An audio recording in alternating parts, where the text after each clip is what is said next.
அனைவருக்கும் வணக்கம். எல்லை போர் தியாகி நாள் ஆகஸ்ட் 11 முன்னிட்டு கன்னியாகுமரி மாவட்ட வரலாற்று பேரவை தலைநகர் தமிழ்ச்சங்கம் ஏரிக்கரை இலக்கிய வட்டம் இணைந்து நடத்தும் இவ்விழாவிற்கு தலைமையேற்று வந்திருப்போம் திரு மு. ஆ. பெருமாள் ஐயா அவர்களை மேடையில் வந்து அமருமாறு பாடுடன் கேட்டுக்கொள்வோம். தலைநகர் தமிழ்ச்சங்கத்தின் செயலாளர் காவலர் மா. கணபதி ஐயா அவர்களை மேடையில் வந்து விட்டிருக்குமாறு திருக்குறள் தொடர் சொற்பொழிவு நிகழ்த்தி கொண்டு வரும் முனைவர் முல்லை ராசபாண்டியன் ஐயா அவர்களை இருக்கை மேடையில் வந்து அலங்கரிக்குமாறு கேட்டுக்கொள்கிறோம்.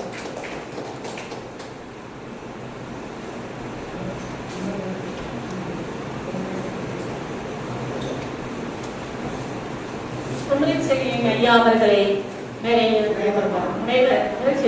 ஐயா அவர்களை மேடையில் வந்து அலங்கரிக்குமாறு தாழ்மையுடன் கேட்டுக்கொள்கிறோம்.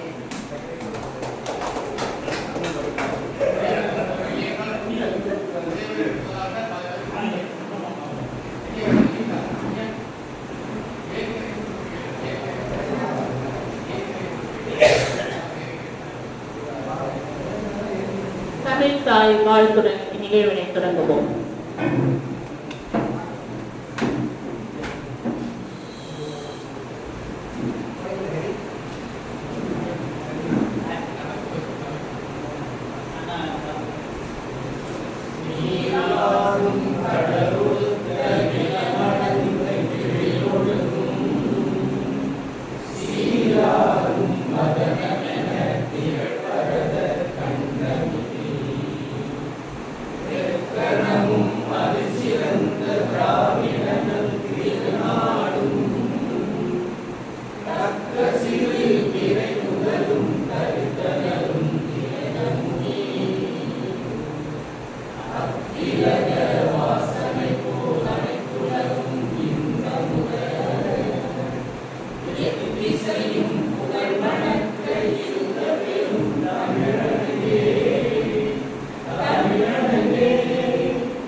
முதலாவதாக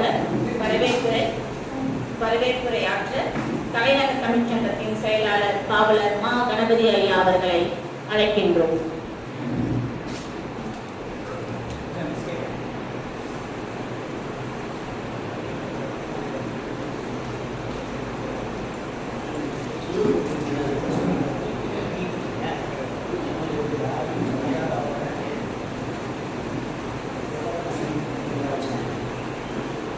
தலைநகர் தமிழ்ச்சங்கம்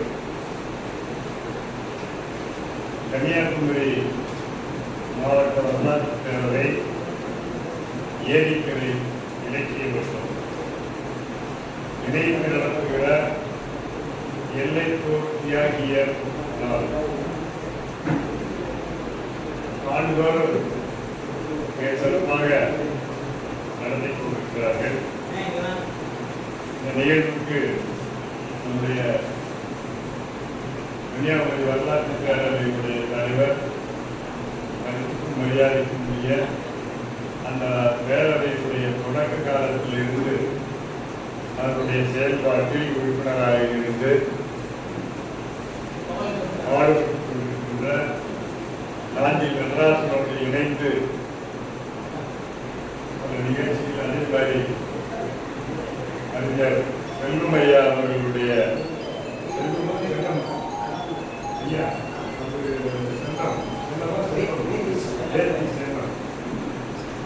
அவர்களோடு இணைந்து பணியாற்றி நல்ல பண்பு நலன்களை கொண்ட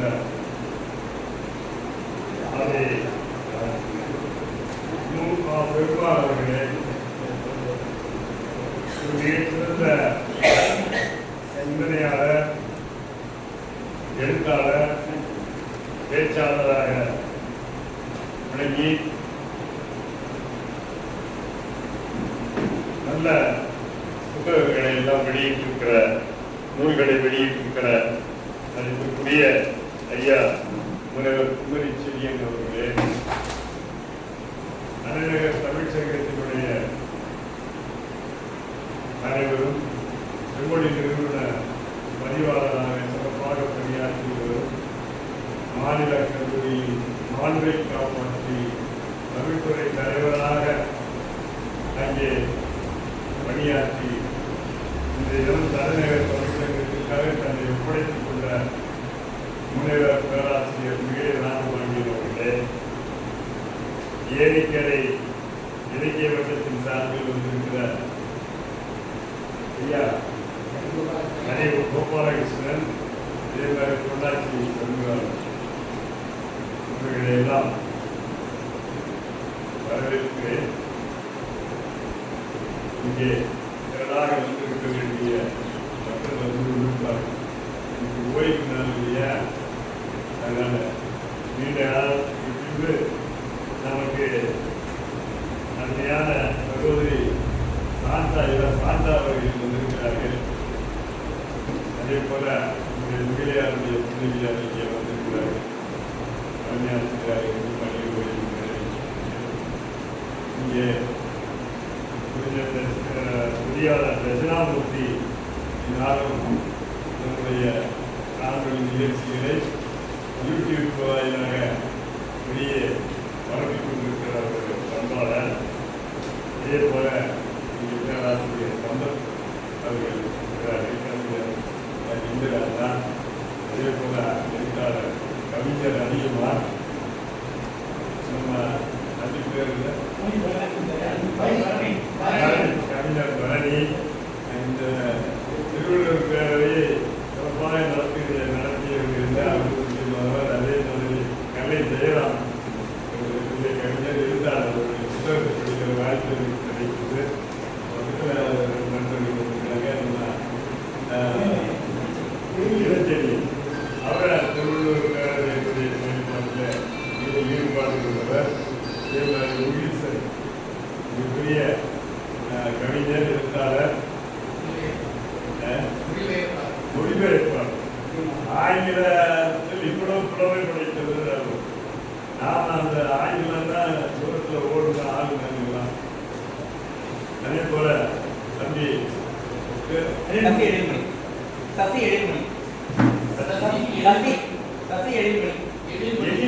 ஆமாம், முயற்சியை பொறுத்து அருமையாக ராம்சிங் அங்கே போய் இவர்கள் எல்லாம் ராம்சிங் அவர்கள் இங்கே வருகிறது. பெரும் மகிழ்ச்சிக்கு நம்ம ஆண்டுதோறும்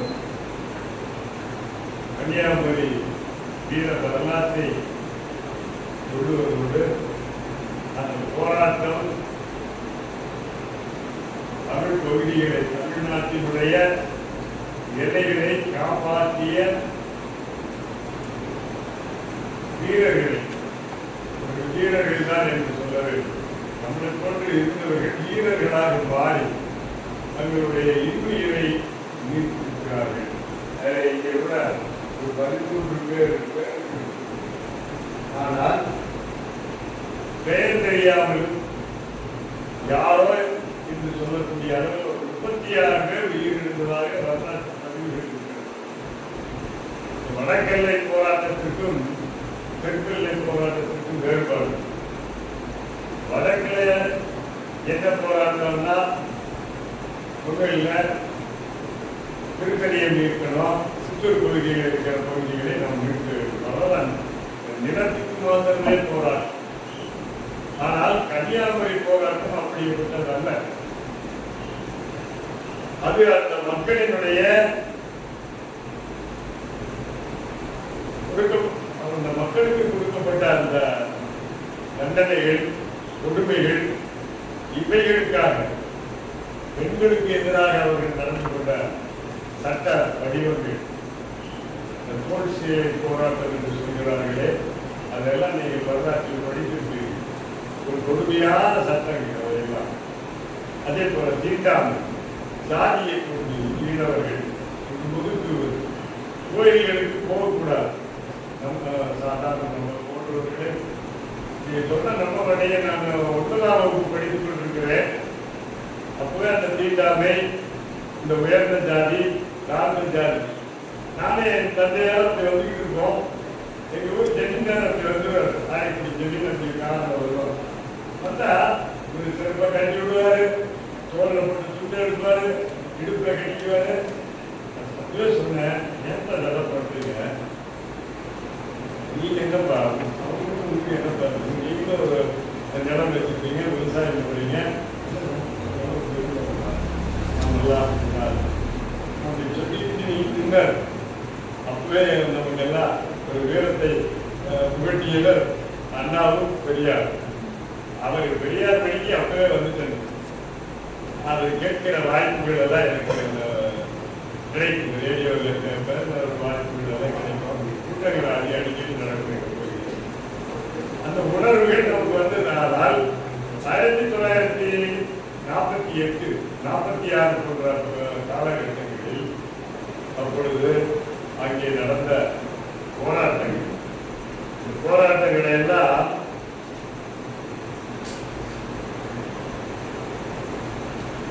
அந்த 100 ஆண்டுகால போராட்டம் என்று சொல்கிறார்.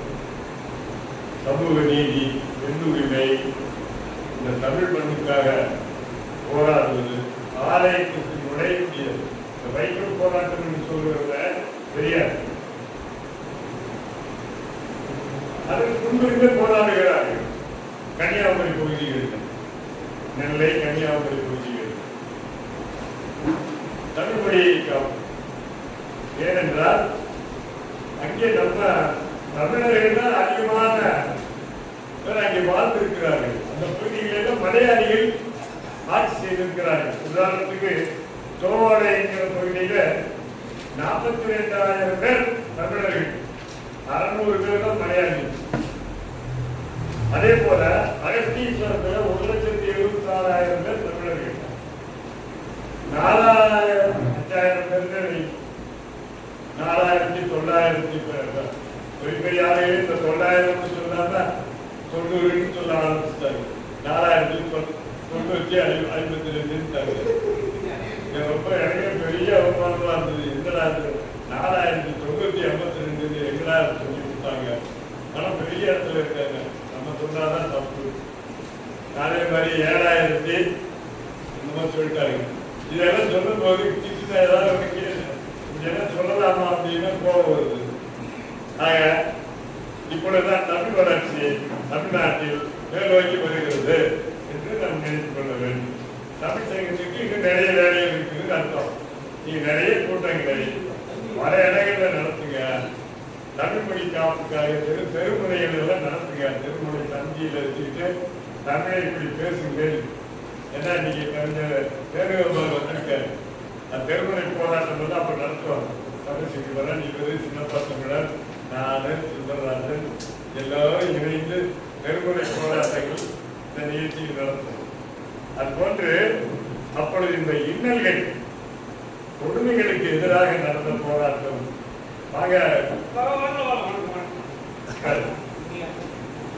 இதைத்தான் திருவிதாங்கூர் தமிழ் போராட்டம், தமிழர்கள் போராட்டம்.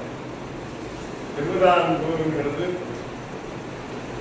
வேணாடாக இருந்தது. திருவிதாங்கூர் அப்புறமா வேணாடு என்று சேர நாட்டிலிருந்து பிரித்து வந்த பொழுது அந்த நாட்டு மன்னர்கள் தமிழர்களை நல்ல நடக்கும். திருவிதாங்கூர் சமஸ்தானம் வந்த பின்புதான் தமிழர்களை கொடுமைப்படுத்த ஆரம்பிக்கும். அந்த எழுச்சி நாயகனாக வந்தவர் தான் மார்ஷல் நேசமணி. மார்ஷல் நேசமணியினுடைய போராட்டம் தமிழருக்கானது. தமிழ் மொழிக்கு எதிரானவர்கள், தாய்க்கு எதிரானவர்கள் என்றெல்லாம் அவர் தன்னுடைய பேச்சில்